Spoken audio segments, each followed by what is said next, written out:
Hi friends, ఎలా ఉన్నారు? Good morning. బాగున్నారా అందరూ? సో ఏదో మాట్లాడదాం అనుకుంటున్నాను. ఏం మాట్లాడాలో తెలియట్లేదు.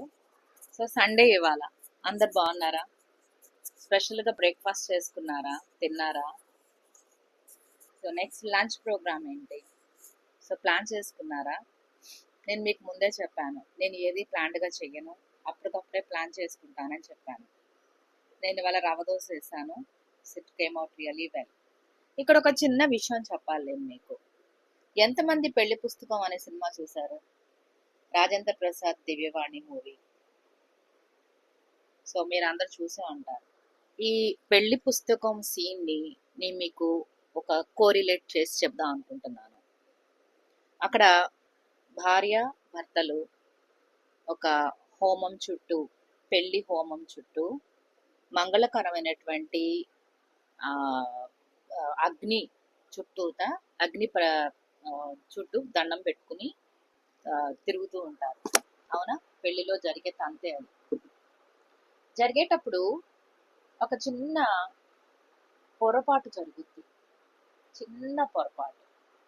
సో పెళ్లి కొడుకు పంచ వెనక్కి జారితే పై పంచ, పెళ్లి కూతురు అడుగు పొరపాటున పంచ మీద పడుతుంది. ఓకేనా? సున్నితమైన విషయం చెప్తాను వినండి. సో పెళ్లి కొడుకు పంచ వెనకకి జారితే పొరపాటున ఆ పెళ్లి కూతురు కాలు ఆ పంచ మీద పడుతుంది.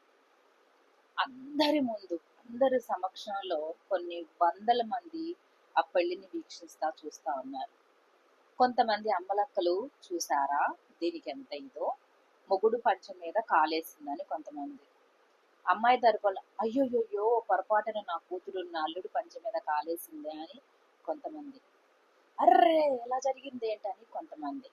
అలా అనుకుంటూ ఉన్న సందర్భంలో వీళ్ళకి ఒక్క సెకండ్ కూడా ఆలోచన చేయడానికి ఆస్కారం ఇవ్వకోకుండా ఆ పెళ్లి కొడుకు నెమ్మదిగా ఓపికగా నేనున్నాను నీకు అని ఆ కళ్ళల్లో ఒక అందమైనటువంటి ఒక అనుభూతిని చూపిస్తూ, ఆ కళ్ళల్లో అర్థాన్ని పలికిస్తూ కిందకి తానే వంగి, యజమాని, నేను ఇక్కడ చెప్తున్నా, యజమాని ఈజ్ వెరీ వెరీ ఇంపార్టెంట్. కిందకు వంగి ఆ పెళ్లి కూతురు పాదాన్ని తన చేతులతో పక్కకు జరిపి తన పంచని ముందుకు లాక్కున్నాడు. సో పొరపాటుని ఎలా సరిదిద్దాలో యజమానికి తెలిస్తే అక్కడ ఎటువంటి ఇది ఉండదు. అర్థమైందా మీ అందరికీ? సో ప్రతి ఒక్క పాయింట్ని, ప్రతి ఒక్క సందర్భాన్ని సరిచేయగల సమర్థం ఒక యజమానికి ఉంటుంది. అక్కడ చుట్టుపక్కల ఎంతో మంది ఎన్నో రకాలుగా మాట్లాడుతూ ఉంటారు, కానీ ఆ యజమాని ఈ సమస్యని పూరించగలిగితే కనుక ఆ పెళ్లి కూతురికి ఎలాంటి ప్రాబ్లం రాదు.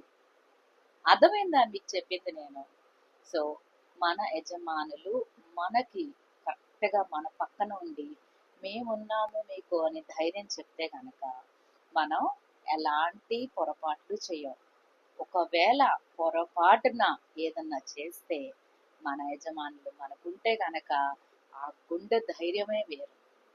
సో నేను చాలా ప్రౌడ్గా చెప్తున్నాను, I'm proud of my administrators, I'm proud of my senior faculty, I'm proud of my friends.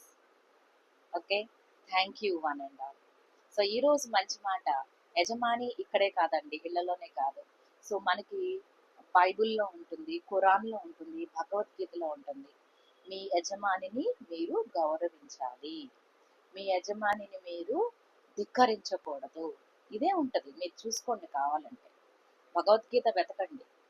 ఒక భగవద్గీతలో చూస్తే కనుక మనకి ఏముంటుంది? రథసారథి ఎవరు? శ్రీకృష్ణ పరమాత్ముడు. యజమానే కదా. అర్జునుడు జవదాటాడా శ్రీకృష్ణుని మాట? లేదు కదా. సో బైబిల్లో కూడా అదే ఉంటుంది, నీ యజమాని మాటని నువ్వు ధిక్కరించరాదు. Even Quran also says don't go against your master's words. అవునా కాదా? సో యజమాని అనేది మనం గనక ధిక్కరించకుండా ఉంటే, మనం వాళ్ళని గౌరవిస్తే, సో మనకి వాళ్ళ వైపు నుంచి కూడా వాళ్ళ వాళ్ళ ప్రేమ, వాళ్ళ యొక్క సపోర్టు, వాళ్ళ అన్నీ మనకు ఉంటాయి. So thank you one and all. ఇళ్లలోనే కాదు, బయట మనం పనిచేసే పరిస్థితుల్లో కూడా మనం ఎప్పుడూ ఒబీడియంట్గానే ఉండాలి. ఓకేనా? నచ్చిందా మీ అందరికీ? నేను పక్కన క్లిప్పింగ్ కూడా వేస్తాను, చూడండి. నచ్చితే కనుక like, share and subscribe. Thank you. Have a pretty morning.